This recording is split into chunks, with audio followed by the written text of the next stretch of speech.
we can get a much better sense for what the integral is actually computing by converting the integral into a function. So the way that I'm going to package together a whole bunch of integrals is into a function, the accumulation function. What is this accumulation function going to do? Well, here I've graphed y equals f of t on the ty plane. And I picked a fixed point A, and then I imagine I've got another point that I can vary that I've labeled x. And the accumulation function is the integral from A to x. So it computes the area between A and x under the graph of this function. And it's called the accumulation function because I imagine that as I move x to the side, I'm kind of accumulating more and more area. I'm determining how much area I've accumulated between A and whatever I plug into the accumulation function. When is this accumulation function increasing? As long as this function little f is positive, the accumulation function is increasing. Look, to determine whether the function's increasing, I just have to plug in bigger inputs and see if I get bigger outputs. That's what increasing means. So if I were to plug in some bigger input, right, the accumulation function just figures out how much area is between A and this bigger input. And as long as my function's positive, there's now more area between A and this bigger input than there was between A and x. So I can summarize this as saying that f is positive, and that makes my accumulation function increasing. When is this accumulation function decreasing? Is it ever possible to integrate over a longer interval and yet get a smaller value? Yes, it sounds counterintuitive, but that's entirely possible. And it really comes down to this issue about what these integrals are really measuring.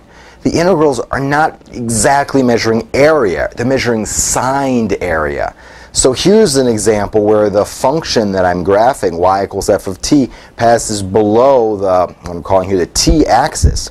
And when the graph is below and I'm calculating the integral, this area here counts as negative in the integral. So this area, which is above the axis here, is calculated as honest area, but this area here is really contributing negative area to the integral, right? I mean, I'm taking this area and I'm subtracting this area to figure out the integral from A to x.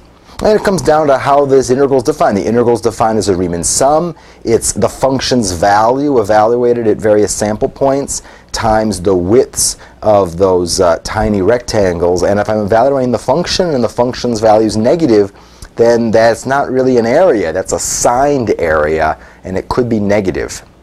All right, well, in light of that, what happens in this particular case, right? What happens if I plug in a bigger input to my accumulation function? Is it possible that I could integrate over a longer interval and yet get a smaller value? And yeah, this is an exact picture of the sort of situation where that happens.